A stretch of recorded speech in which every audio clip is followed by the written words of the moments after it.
Hello, everyone, and welcome to the panel on the evolving role of PR and media in shaping gaming culture. I'm going to be the panel moderator today. I'm Alex Beech. I'm an account director at Big Games Machine, a games PR agency. I've been in the industry since 2007. I started as a blogger, a journalist, and then moved into content marketing at Gameloft in-house before moving out to a PR agency, as I mentioned, Big Games Machine, which has been going for 10 years and specializes in B2B PR, B2B and consumer PR. I'm joined today by Daniel Robinson, who is chief editor of IGN Japan. IGN Japan was launched in 2016 and is published by Sankei Digital. He's originally from the UK, but has been based in Tokyo since 2006. He's been in media since 1999. 1999. I know, so don't make that noise. It's awful. 25 years it'll be this summer, yeah. You still look younger than me. That's the bit that's upsetting me. And is a pop culture journalist. Has been doing games, music, movies, and culture.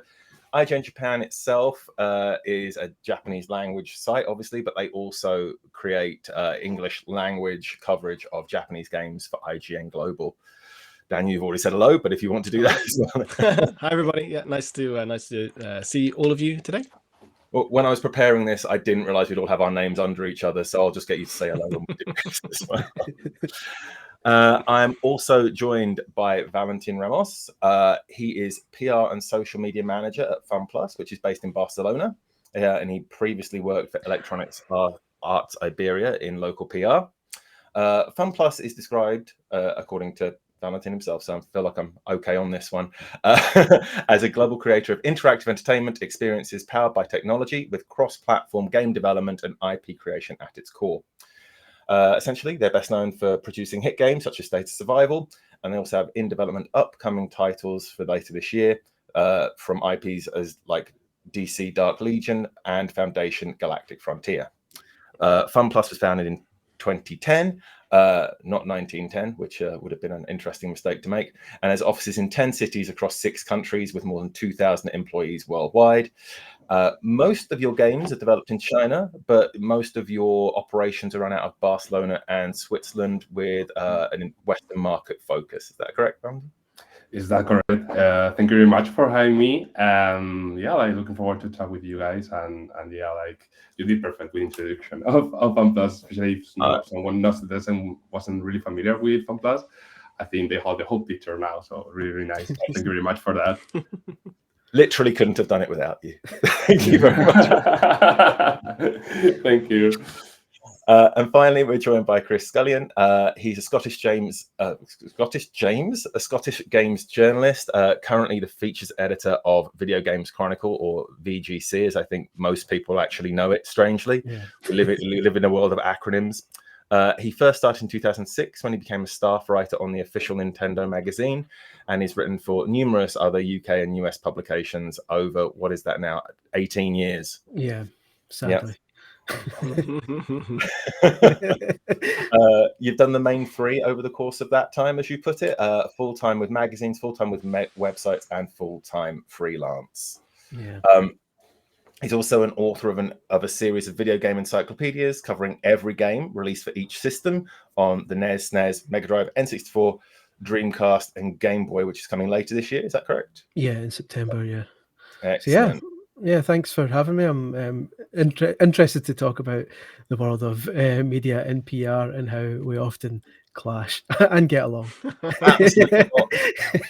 I'm particularly interested. I mean, everyone here has obviously been in the industry for a long time, but I think I'm the only one that's kind of walked in both shoes, which is why I'm kind of taking up this part, moderating the panel. So I'm going to be actually, I have never worked in PR exactly, but I did have a brief stint working at PlayStation. I worked at Okay. Japan Studio as a community manager, so it's close, pretty similar. So I have sort of seen the other side of the fence a little bit. And I freelance with PlayStation writing. Another overlap in our weird life. Fair enough, though. That's good. That's good to have a few more mixed perspectives there. Mm-hmm. Okay, well, we have some questions prepared, but if anybody from the audience does want to ask questions as we go, I'm going to be trying to keep an eye on that, as well as the questions that we have planned for as we go through. But we're going to kick off with our first question here. And the first one I'm going to put to you, Chris. How do you think perceptions or perspectives of common people, or I guess the audience, have changed towards media recently, and all? How do you think they view? It's an interesting one, because I think, having done this now for 18 years, I've been able to see how the kind of perceptions have changed over time, and to some extent they haven't. The way the landscape has changed means that the type of abuse we get has changed, but that doesn't mean that we didn't used to. And the volume of it. Exactly. I think obviously the gaming community is quite a passionate one, and everyone has a lot of people have their sides and such, and I think the media, to a lot of them, are seen as a sort of necessary evil, where in that if we didn't exist, they wouldn't get their gaming news, but they just resent the fact that we're the ones delivering it. So that obviously everyone, my problem, I started at the official Nintendo magazine, as you say, and when you write for an official publication, the stock response is always, well, you would say that you're writing for Nintendo, even though it was actually a pretty independent publication, the name aside. Nowadays, you've obviously got these kind of console wars with Xbox and PlayStation in particular, and so the perception to the media kind of changes depending on what we're reporting that day. So some days people will consider us anti-Xbox, and some days will be considered anti-PlayStation, depending on what the mood is. I actually, last year, I was quite proud I managed to annoy both sets at the same time. When I reviewed the new Forza Motorsport on Xbox and gave it a score of 4 out of 5, which led to PlayStation fans asking if I'd been paid to give it such a high score, and Xbox fans are asking if I'd been paid by Sony to give it such a low score. So that's you're doing something right if you're annoying both sides, right? You've done well. Wow. But yeah, I think generally, I think they acknowledge that we have an important role, but given the way the community is, a lot of people, I'm guilty of this as well. Everyone thinks they know better than everyone else. So there seems to be a feeling that as important as the media is, they can be quite. There are a lot of people trying to bring us down from a pedestal that they've kind of put us on, if that makes sense. Well, I think it's a pedestal that's being eroded by everything all the time, because there's so many sources of information now. I make the comparison that there used to be a time that we were the gateholders of when I was in journalism, that we were the kind of gateholders to a lot of the games people didn't see. But there's so many ways to learn about titles now. It's kind of shifted. Which, Daniel, I suppose you started before I did. So have you seen similar changes? Of course, yeah. I mean, when I started in media, we were still publishing things on stone tablets. But I literally, I started in print, and in print you have these very long lead times and turnarounds, and everything's very, very different than now. IGN Japan, obviously, we publish stuff every day, and when you put news content out on a daily basis, there's always something that people will be excited about, and there's always something that people will be upset with you about. But it's daily, and the next day everyone's moved on to the next thing, or usually, so it's okay. But yeah, I mean, I kind of feel like the sort of, in the old days as game media, we were kind of seen as kind of gatekeepers, and I think there was some truth to that in some regards, because we got the information from the game publishers, and then we gave that information on to the audience. Now we do that still, but also the game publishers can give the information directly to the audience. Anybody can host their own Nintendo Direct style thing, or they can put their things out on social media or whatever. And then on the other side of the fence, you have a whole sort of influencer infrastructure that's come along, and some of their coverage might be stuff that they're directly making themselves, but in many cases it's derivative of stuff that we're publishing or other people are publishing, that they comment on and react to, which is also, you know, really great. And I think being a consumer, you kind of have the choice of what you look at, and I think that's a really wonderful thing. I think on the other hand, though, people do kind of forget that I think the important sort of role that media still plays is being a kind of a critical sort of a point between the publisher and the information that's going out there, because publishers can give you directly any information they want, but they're not going to show you the parts they don't want you to see. And influencers can talk about whatever they want, but they don't have direct access to the publishers in the same way that media does. And so what we're able to do as intermediaries is, you know, dig a little deeper, give you hands-on impressions of games, give you interviews that ask more questions from the developers and that kind of thing. And without that, I think, you know, the landscape would be very, very different. I think people would be fed unbridled marketing, as we saw during the pandemic when there were no, you know, events happening and things like that, and everything was just online and being just showered in announcements and stuff, with no opportunity for us to dig any deeper. So yeah, I do feel that media still has like a really important role in there that some people may recognize and some people may not. I feel like I'm about to hand Valentín a kind of poison chalice from that. No, absolutely. From your point of view, is it easier when you eliminate us from the when you eliminate journalists from the equation? You can just go straight to them with social media, or do you feel that the PR still is a helpful part of that? No, absolutely not. And I think that I subscribe like what Daniel said, and honestly, like you know more about this because you're in media for a long time, so you change. My perception right now, I think everyone that works in a gaming company knows how overcrowded we are by information about games. You know, you mentioned social media, but if you think about all the, for example, advertisement, UA ads, for example, that you can witness as a consumer, like the amount of games that are being launched every day, it's massive. And I think media still has this kind of a perception of separate or go deep probably onto what it's gaming as a culture, as an entertainment platform, rather than other teams that I work with, for example, in FunPlus, like UA team, for example, are still consumer focused, consumer oriented, but I would say like relying on media and trying to find interest in media is still key as a, let's say, a regulatory, or it's not how the game is really performing, you know, from a technical point of view or even experience of the game itself.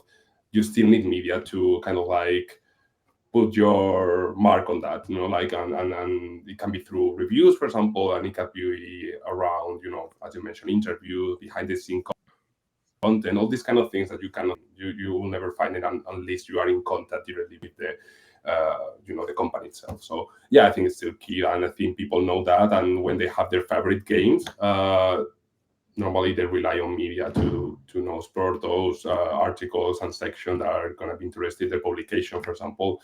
And even the journalists, you know, we have seen that how many journalists are kind of like, let's say, find a core games, you know, and there's a lot of people that rely on that journalist to get information about the favorite games. So I think it's still like a really nice balanced mix of things. Excellent. Yes, no, I agree. Like, I think everything's kind of required in the mix at the moment. It's just where I think we still might be finding the equilibrium as to what percentage everybody gets of that. I have spotted a question from Johan Olsen there, which it's actually on the list of questions already. So we will be coming to that in a moment. The question is about where media professionals and PR shape gaming culture, but that's going to be something we're going to come to a little later. So rest assured, we are coming to this. But we actually had another question first that I think we wanted to touch on before we moved on to that I wanted to put to Daniel, having been the person that's kind of worked on two very different sides of this. And that's the differences in cultures based on region and companies that you kind of have to experience when promoting the game or when talking to the PRs from behind the scenes there. Yeah, sure. So, I mean, you know, I began my career based in the UK, working in journalism in the UK, and then, you know, the past 18 years I've been in Japan. But the first half of that, I was still writing for publications in the West, just out of Japan, dealing with Japanese PR companies and that kind of thing. And now IGN Japan, we publish in Japanese for a Japanese audience. And so each of those steps has been pretty different, actually. And I think, the way that media works in general in each of those countries and in other cultures around the world can be pretty different in terms of things like press freedoms, in terms of the audience's appetite for that information and that kind of thing, and also what the audience expects.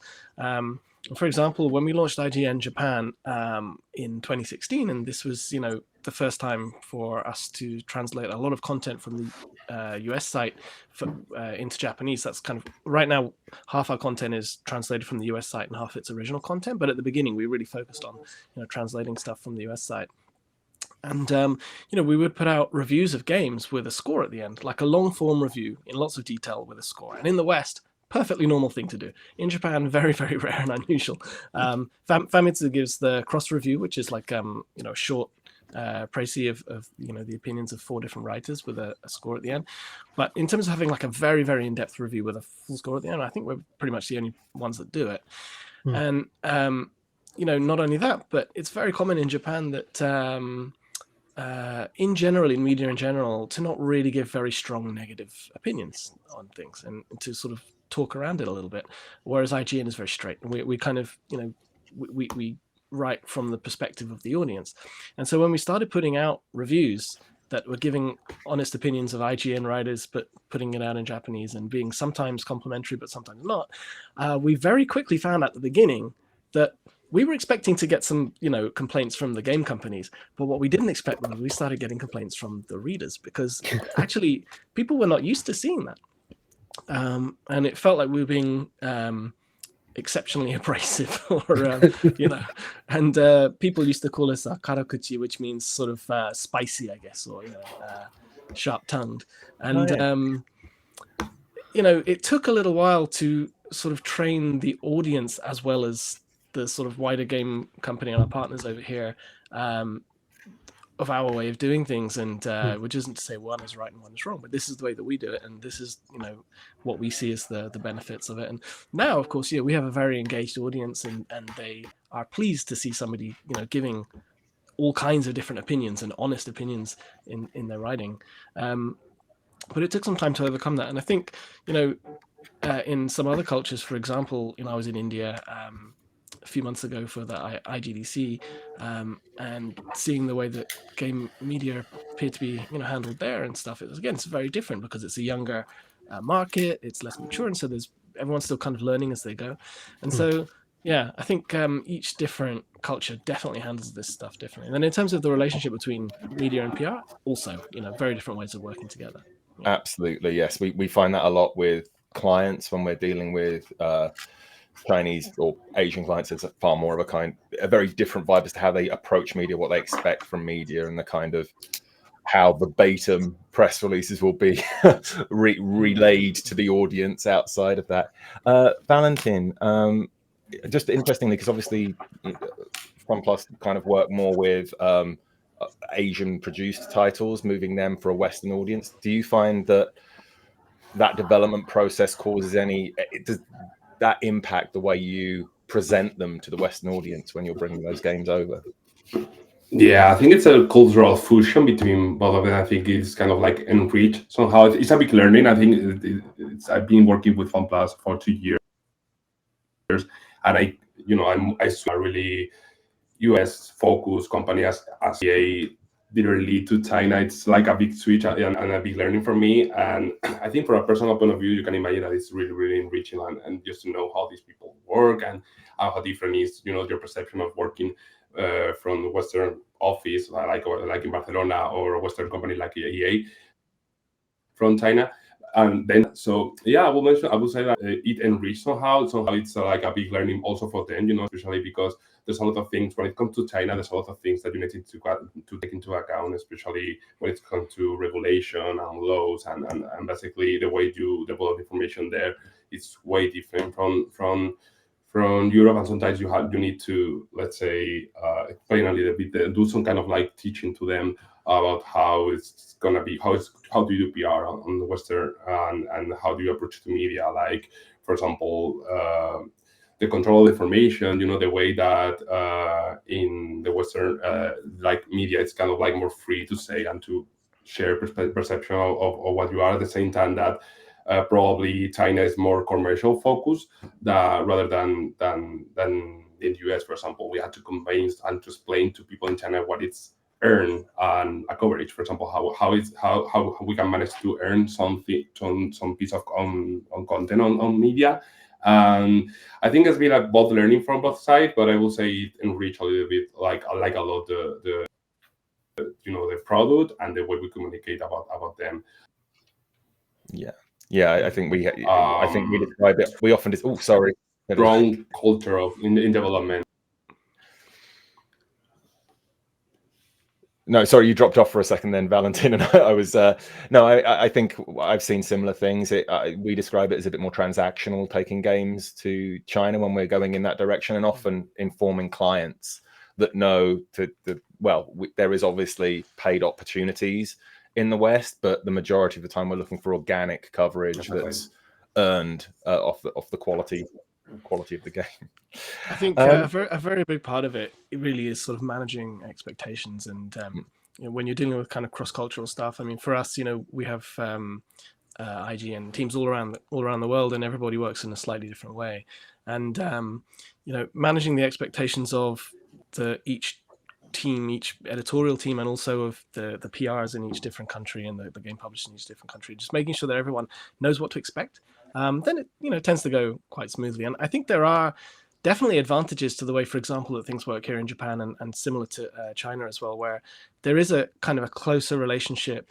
I mean, it's always a symbiotic relationship between media and PR, but in the West, it can be a little bit more adversarial, perhaps, whereas here in Asia, it tends to be a little more harmonious. And, there's advantages in so much as, sometimes you may worry about preserving your editorial freedom and that kind of thing, which is something to be careful about here. But at the same time, you can make sure that what you're writing, for example, is definitely much more factually accurate because you're checking the details in much more rigorous detail with the publisher directly and things like that. So, and you can go out and create really cool content together. So, in some ways, it's best of both worlds. Yeah, absolutely.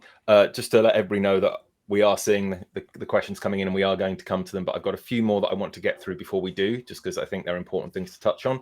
So all of these, of course, just it's easier with the flow that we've got laid out for us. Valentin, media, just a question to you about how you find, or if you find from your experience, there's any difference between the media and PR relationship based on whether it's a mobile or a console or PC title. I don't know if you've experienced anything like that in your time. And also, obviously, maybe if you want to chip in as he goes, Daniel and Chris, as to how you receive information about mobile and PC and console titles. Yeah, I will say that, my experience at EA, we working with tier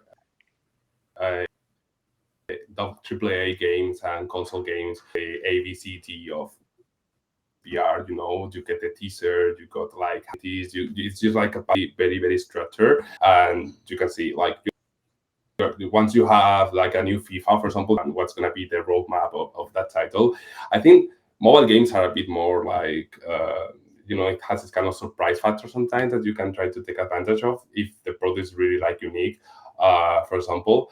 And I think it's also like a really nice opportunity to approach global audiences. At the end of the day, with gaming are part of our culture and everyone knows gaming, but not everyone has PlayStation or has a Nintendo Switch, but everyone has a phone. I think that's different. Like when you're watching a mobile game, you had the ability and you had the capability to reach out to basically anyone that has a phone in the hands and try to seduce and tease this person around your game. And it can be, you can do that through many different alternatives that maybe you cannot find in console games or are hard to find in console games, like lifestyle, entertainment. Like I think it's kind of like a more mainstream approach, even though there's a lot of niche mobile games.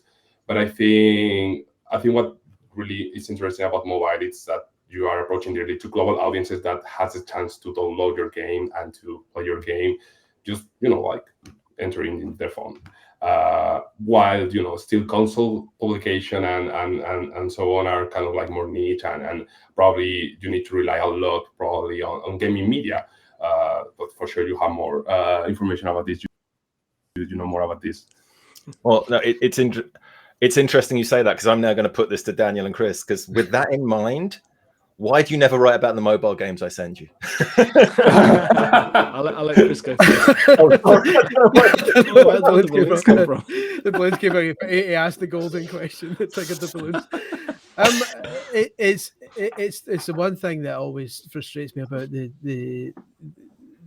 the way things work, is that I would absolutely love to cover a wider range of games, but the media, the games media, is kind of having similar issues, to not to such as wider extent, but as the kind of the development industry is suffering just now. There's a lot of layoffs and such, and so kind of money has to be managed and budgets have to be maintained and such. So the frustrating reality is that we have to cover the games primarily that most people are going to read about, which is really frustrating, because I'd love to kind of spend more time on indie games and mobile titles that and introduce them to the audience. Like these are games you may not be familiar with. Here's why you should care about them. But the problem is that encouraging people to discover something new is a harder sell than here's more news on the thing you already care about. So it's especially for a publication like VGC, who we only have 4 editorial staff at the moment. So we have to really make sure that we optimize our time to cover the stuff that's going to actually get traffic, which again is infuriating, because I'd love to get to the point where we have more staff, or we have more time, and we have more capability to cover the games that maybe don't generate as much traffic instantly, but have the potential to build and become popular games through more exposure in the future. So it's a weird kind of as a kind of catch-22 situation, where we'd love to write more about less known games, but we need to write about the more known games to stay afloat, essentially, which is quite frustrating. Yeah, I can appreciate that. Daniel, I don't know if you've got... I'll just quickly add to that. I mean, essentially what Chris said, but also, I mean, we see that essentially the audience for console games and mobile games in general tends to be quite different. And so, and the kind of information that they're looking for tends to be quite different. And for us, being in Japan, where the mobile game market is quite far ahead of what it is in the West, we do actually cover mobile games a little bit on IGN Japan. But we have to be a little bit picky about what we cover, because to make sure that it's stuff that our audience is kind of interested in. That said, to the point of smaller games, could be mobile, could be smaller indie games on PC or console or whatever it is. Like Chris says, yes, we have to focus on the things that our audience is already interested in, but at the same time, we want to keep introducing new content to our audience, and new games that our writers are excited about, or games that we think could blow up to be something big, or things like that. And so we build in pockets where we can do that. So we have like a weekly video podcast show where we talk about games that we've been playing this week, and that can be a little freer. Or we go and cover events like Tokyo Game Show, or Gamescom or whatever, where in and among the stuff that we're covering, we're making sure to include smaller games as well. And then we sometimes find, for example, we published a trailer for a game recently called Zoocosis that was the first announcement for that game, and we thought it looked really cool, but no idea if anyone was going to pick up on it or not. Who knows? And now that first announcement trailer is sitting at nearly 3 million views. So sometimes stuff just blows up, and if you don't put it out and try it, you don't know. So we try to ensure that we have little fail safes to make sure that we're folding in some of that stuff as well. But it is hard. There's so much out there. There's so many great games out there. It's very hard to cover them all. That must be partly for your own sanity as well, because I think everybody knows the games that get all of the coverage, and you can kind of be put on that treadmill a bit actively sometimes. A common misconception. Oh, sorry, I know we need to move on. A common misconception about games journalism is that it's a well-paid job, and it's really not. And so I think there's a reason I do PR now. No, so being able to kind of reflect your passion in what you're doing is really, really important for Absolutely. like you say, longevity in this job. Yeah. And it is one of the reasons why, even though it's difficult for us to find time to write about kind of games that aren't your AAA titles, I do still try my best. Like last year, I went to Japan to Bit Summit, and I'll be going again this year to the Bit Summit, the Indie Festival, purely just to discover as much as I can and look at potential titles that we should be covering. It's sometimes hard to get those games in front of our faces because there's only so many hours in the day, and we're concentrating on getting the stuff on the site. But we do try our best to find that time to get new stuff in front of us, and some of that can be helped by PRs as well, and like a lot of PRs do it in a useful way, but others, sometimes we get quite a lot of emails every day about new games that we may not be familiar with, and some of the PRs emails require a lot of reading and a lot of work to get to the point, whereas if I open an email that's got a GIF showing me the game right away, that's infinitely more helpful for our sanity. So you're saying VGC spam filter doesn't pick up on GIF? That's good to know. The VGC spam filter is regularly checked in case, but we get hundreds and hundreds of emails a day, and if we get an email that says click to download our press kit to find out about the game, we're likely not going to do that. And then you click it, and you have to put in a password or something. And then it doesn't always work. Forget it. Yeah, it really helps to have everything in the body of an email in a concise manner, and preferably addressed to us personally, because we're much more likely to pick up on that stuff. Yeah, we try, all right. We try. Yeah, absolutely. This sounds familiar to me as well. Thank you, we're going to take one more question that we have prepared, and then we're going to hop on to questions that are coming in from the chat, because I can see them building up there, and I think a lot of them are very relevant. But the last one that I think is quite a nice one to touch on is, and I'm going to direct this at Chris, but please, as ever, feel free to jump in, why media needs PR and why PR needs media. I appreciate that's kind of a 50-50 one. I think it's a good one to... Yeah. Media needs PR because we, to be blunt, we need news some days, and our role as media is to inform our readers as to what's coming out, and what is happening in the world of video games, of this hobby that they love. And there's no better way to do that than straight from the horse's mouth via their PR department. So it's an essential relationship, because our job is to present the news, and very often PRs are the ones who have that news and are able to deliver it to us before anyone else. I would hope that PR still needs media. I appreciate that the world is changing and that influencers are becoming more popular, but I would hope that there's still a level of credibility that the media provides. Not to suggest that influencers are less credible. I need to be careful here, but we still provide, as Daniel was saying earlier, that critical component where we can address the game's positive and negative aspects. And I think the best situations are when PRs and journalists respect each other's trying to do a job, and we have a job to do, because I think the best relationships I've formed with PRs over the years are the ones where there are fewer conflicts. And even when I give one of their games a negative review, they understand that's part of the gig, and they've done everything they could do. The example I always bring up was a long time ago, we get sent on a press trip to New York, and it was like a week-long press trip to show this all singing, all dancing new game. And we got back, and I wrote the preview and about the trip and everything. And then the game came out, and the game was garbage. And I gave it a score of 14%, I think, because it was genuinely one of the worst things I'd ever played. That's going to be findable. And I phoned the PR on the day the magazine came out and said, mate, and he just said, don't worry about it. Like, I get it. And which was really nice, because it could have been a massive argument. I think those situations are the best, but I appreciate also that PRs are under a great deal of pressure to get positive coverage for their titles. I mean, from my point of view, absolutely. I mean, it's obviously we want coverage is one of the things that we're there for, but yeah. I think the majority of our clients, and certainly us, we know roughly where the game's going to come in most of the time in terms of a score. I think it's when things really catch us off guard, or if something falls out as an outlier, there is always a knee-jerk reaction in that, I'm sure, but at the same time, an opinion's an opinion, and that's all a review ever is, albeit coming from an informed place with a lot of knowledge behind it to inform that opinion. Yeah. I don't think it's gonna be like, no, all FunPlus games are amazing. No.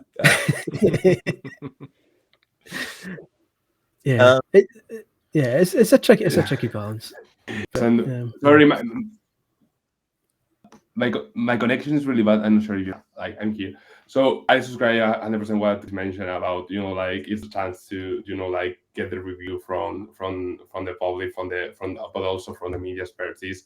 I will say also one of the things that I'm basically something that in FunPlus we're working right now is in trying to elevate a spokesperson. I know normally, kind of like you mentioned, like you have tons of emails, and sometimes it's really hard to find deeper opportunities that maybe companies like FunPlus want to find on media, like for example for interviews, for more like depth content, depth diaries, and basically you need to focus your time in sharing the news of new announcements or new titles and everything. So sometimes it's hard to find that kind of like deep stories that sometimes companies want to find on media, but I think it still is kind of like key for the companies to find those type of opportunities on media, that you cannot find in other opportunities, like or ways to promote the game or your game. So I will say that's one of them. Like if without media, I think it will be really, really hard for us to find key opinion leaders, for example, from companies.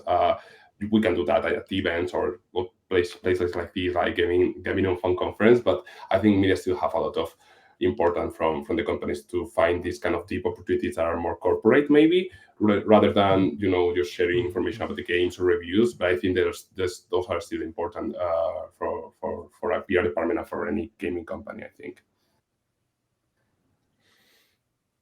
Absolutely. No, I think that's very true across the board, and we finding those people is often key. And I think that actually brings us on to the next question that came in from the chat, and it's from Sayaka Mitra, which is, what role do events like gaming conventions and esports tournaments play in PR efforts, and how are these events and how have these events evolved as platforms for shaping gaming culture? From my point of view, I'll touch on this very quickly as it's kind of coming in. I find esports to be an interesting one simply because there are a handful of titles that live in this space, and very few of them have happened by force of will. They've all kind of grown organically to the stage they're at, and most titles that have come in being like, we're going to be an esport, are no longer an esport. I think the esport side of this question might, especially as there's so few games that actually do exist in that space, is a hard one to pick up. But maybe if we focus on how gaming conventions have continued to shape PR, and especially how they've changed as we've seen things come and go over the years and how they've evolved, that would be a great way to go. So Daniel, I don't know if you'd like to kick that off, especially as you've mentioned TGS and things already, which obviously are sure. So I go to a lot of gaming conventions all around the world as part of my job, which is one of my favorite parts of the job. And, for some of them, it might be our whole team there. So Tokyo Game Show, for example, we set up a little studio in the venue, and we're streaming every day, all day, and we have different game developers come along, they bring their game, we play together on the stream. Other times I might be going to a show like, for example, IGDC I mentioned before, other shows like that, where it's just me, not the rest of my team, and I'm mainly there to find new games, to meet people, to learn, and some of the games that we find at one show we might end up eventually introducing at another show down the road. I also mentioned before that we try to find pockets where we can introduce new games, and gaming conventions is absolutely prime one of those. We'll often, for example, it's something like Tokyo Game Show or Bit Summit, where we're streaming through the whole show, or Taipei Game Show, things like that. We will actually we have a whole day's worth of programming, and some of it's going to be the big, tentpole games, and then some of it is not. And so we have a lot of space, and we're able to show all kinds of different games in there and a lot of variety, which is really great. And then if, a smaller show where maybe we're not doing a whole stream, but we can go and pick up, the best 10 games we played at this event, or the best 5 games coming out of Malaysia right now, or things like that, that enable us to pick up games that we wouldn't maybe necessarily normally be able to commit to like a full cycle of, and reviewing it and all of that stuff. But we're able to, at the very least, showcase it to our audience, see what people make of it. And it's also, gaming conventions are a great way to find games that you weren't expecting to find. Great way to find games from your own country, from other countries, to pick up games in genres that you weren't necessarily looking for or expecting, and of course to engage with the big games that you were going there for directly as well. So it's gaming conventions for me are a really essential part of the job. Yes, I agree 100% with that. Those ultimately, as useful as emails and such and contact like that is in getting our attention for games, it really is. There's nothing that will grab our attention more than the thing literally being in front of us as we walk past it. Ultimately, putting a controller in your hand and letting you play it is the best way to get our attention and see if we're going to like a game and say, we should actually cover this more. This deserves to be seen by more people. Obviously, in an ideal world, every PR email would come with a Steam key, but I appreciate that. It's like a game has to be in a state of near completion to even get to that state. Whereas at conventions, like kind of unfinished games can be presented. Like I say, in Bit Summit last year, I must have played like 40 different games over the course of 3 days, and came away thinking about 30 of them I liked that. Like I'm keeping an eye out for that. And those are 30 games that had I received in an email, I might not have had the time to check that email. So because there might have been a busy day that day, and just by pure circumstances, it might have passed me by. So that's one of the reasons like Dan saying, conventions are so necessary, because they've literally put the games in front of your face and you can read them. You're also, you're clearing your schedule when you go to a game convention 100%. To go and play a bunch of games. Whereas on an average day, yes, playing games is part of our job, but we have other parts of our job too. And so, when you're going to a game event, you're committing the whole 8 hours of the convention's on, plus the 3 hours of the after parties where there's games playable, to just going and trying stuff and playing stuff. Yeah. And so being able to actually have the time to sit and focus on a whole bunch of demos, and maybe you won't get to see everything that you wanted to see, but you're able to actually crash through a whole bunch of games in one day. I'm going to interrupt you and move us on quickly, because we are running a bit short of time. The one thing I will say is that's where things like podcasts and other social media come in handy, because you can cover 30 games in half an hour or a little longer, whereas you can't necessarily write about all the games you walked away from and they were great. Yes. Valentín, I'm going to direct this one at you. This came in from Roshi Khan, and it's: what strategies do successful PR teams employ to navigate the rapidly evolving landscape of games journalism and social media? And I hate to do this to you, but let's keep it brief, because I'm going to try and squeeze in another question from the audience. I will for sure. No, I will try my best. No, basically, I think most of you probably know. I'm familiar with the ABCD of when it comes to do a PR effort. I think you're all familiar with press releases, assets. You mentioned the media, the press kits for media. Making things easier. Brief. These people, Chris and Daniel, receive tons of email a day. So if you keep it brief and simple, I think that's the key.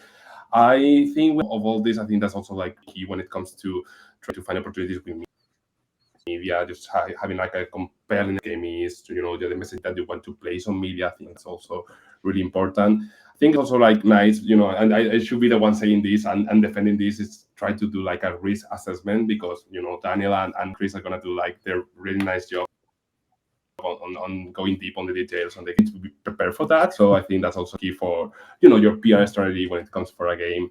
And I would say also timing. You mentioned some game events. Sometimes I would say that it is key to be part of that wave. Other times you must be ready to just step back and probably not announce that your game in that time frame, for example, because it's going to be overcrowded by other announcements. So you need to find the balance around that. I would say just like a few factors that I will take into account when it comes to do a PR strategy. Those are probably the ones that came to my mind. And yes, the storytelling is absolutely something that perhaps we haven't discussed from the PR point of view. And we have this with clients that come in, it's like, we've just got to do this. And it's like, well, that's great, but you've given us 2 weeks and we're not going to have any time to build the relationship between us and the game with our contacts in the media. which actually brings us to the final question that we're taking from the audience, which is from Project, which is, do you treat email pitches differently when contacted by devs versus PR agencies? Which is something I want to know, and I'm going to direct it at Chris and Daniel. Sure. Daniel, you go first. Oh, well, I mean, I'll just say that obviously we build relationships with PR companies and with people at game companies every day, and if something is coming to you from somebody that you already know and trust and have a relationship with, of course it stands out. But that said, of course, and we get a mountain of emails every day, and we want to respond to everything, and sometimes we just can't because there's way too much of it. But if something cool comes in and it catches our eye, then of course we'll respond to that. And so I think if you are, for example, an indie dev who doesn't have a PR team or something like that, go ahead, reach out to media, try to find people in media that you think will like your game based on their preferences that you can find on social media and things like that. Contact multiple different writers even from the same publication who somebody might pick up on it. But being able to engage a PR company to do that stuff for you will save you a lot of work and will probably increase your chances of being picked up by most media, I think. That covers quite a bit of what I was going to say. I would also I think the point of contacting multiple people in the same team is an important one, because some of us just like and don't like certain types of games. Like, you might have created the greatest roguelike title in the world, but I don't like roguelike games. So if you're going to email me, you're going to have less chance catching my eye than maybe somebody else on the team who loves roguelikes. So yeah, that's an important thing.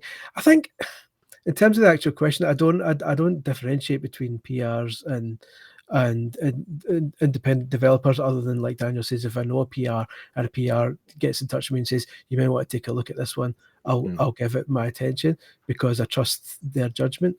But me, the ones I tend to give less attention to are the ones that I can tell don't actually have any idea who we are, and I just sent out a scattergun email to everyone, and there's nothing personable about it. It's just throwing it out and hoping it'll stick somewhere, as opposed to taking the time to saying, hey, I know VGC covers this sort of game, so maybe this is the sort of thing you might be interested in. It shows that there's an effort there to kind of learn more about us, so maybe we'll want to put similar effort in learning about them. So it's a kind of a two-way relationship in that sense, I think. Absolutely. No, that feels accurate to our experience. But it's always a thing of, like, from our side, managing the time involved for each of those different activities, and obviously we try and do both. I think I speak for me and Valentín when I say that. Absolutely. We did have two more questions in chat. I'm just going to go over them. I think we've discussed them all, but if there are further questions from these two, I mean, I'm happy to answer some from my point of view. If they want to hit me up on the BGM Big Games Machine LinkedIn or Twitter, but I'll just read them out loud. But I think we covered them in all, because I've just been. So if anybody has anything they really feel they can chip in on this, then that'd be grand. Alicia Chung asks, how do you see PR tailor their approaches to resonate with diverse audience across different cultures and regions? I feel like we've touched on that. One thing I will say, in our particular case for IGN Japan, we publish in Japanese for an audience in Japan. Sometimes we will receive press releases or information about a game that is not yet available in Japan, or that may never become available in Japan. And in those cases, we will sometimes pick up a game and highlight it for our audience, even if it's not available in Japanese. But it's very, very rare, because in Japan, most people don't want to play games that are not in Japanese. And so I think be aware of whether your game is actually relevant to that market in the first place is perhaps one tip I'd give. Excellent. Absolutely. I remember PRing a game that was only in English, and we sent it out globally. Realized that was a mistake after the fact. It was a very text-heavy game too. And finally, I know this was the first question that came in and actually did pop up on the screen. I think we were covering, but just in case anybody thought we missed anything, it was from Johan Olsen.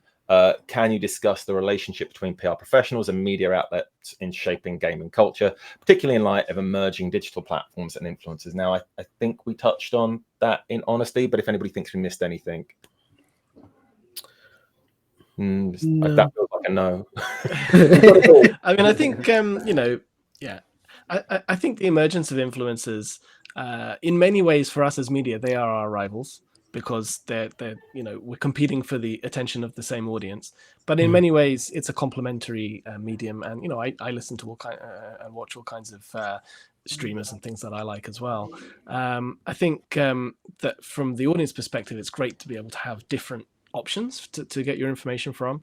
I think in terms of the way that affects the relationship between PR and media is, we do see that in some cases, game companies might prioritize a very, very high volume YouTuber or whatever, somebody with a huge audience, over a games news site, because in their particular case, the audience for that game are not looking at the news site, they're looking at the influencer. And so I think, if anything, it just gives you as a PR person more options of where to put your games and to reach the kind of audience that you're trying to reach, because guess what, maybe that's not actually our audience anyway. So I think, generally speaking, it is generally speaking a kind of a pretty well-defined ecosystem at this point. No, I'm not going to comment, because there's another 45-minute chat on that alone, I think. We'll do another panel next time on that, probably. And I think it is still settling where the equilibrium is in all of it. I think we touched on that as we were going. But I've already let this panel run longer than I should, so I'll start to wrap up. Terribly bad moderator, Alex. I know, I'm sorry. Just to let everybody have one last say, Daniel, is there anything you want to direct people at?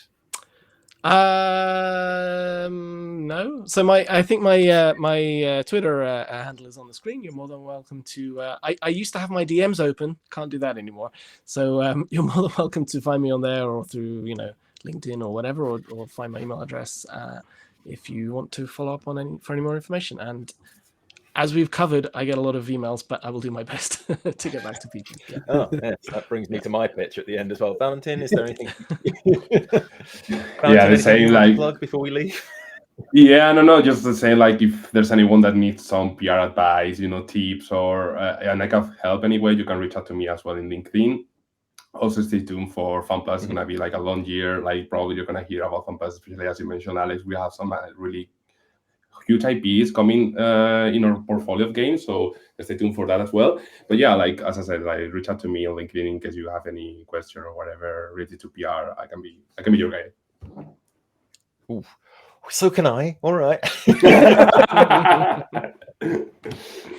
Chris, anything you want to mention? I wasn't as smart as Daniel, so I didn't put my Twitter handle on here. But if you just search my name on Twitter, you'll find me there. That's where I'm most active. Also, you can find my work on VGC and my books on Amazon. Shameless plug at the end. No, Chris's books are well worth seeking out, by the way. I'm actually being professional, because I have one sitting right next to me, and I always bring it out during podcasts. No, we're good.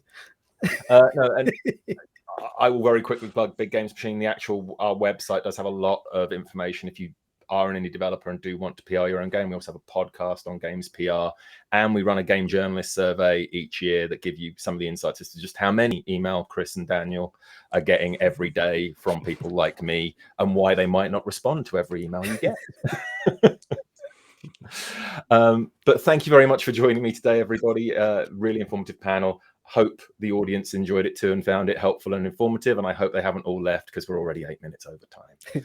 But thank you very much, everybody. Apologies to the next group of people.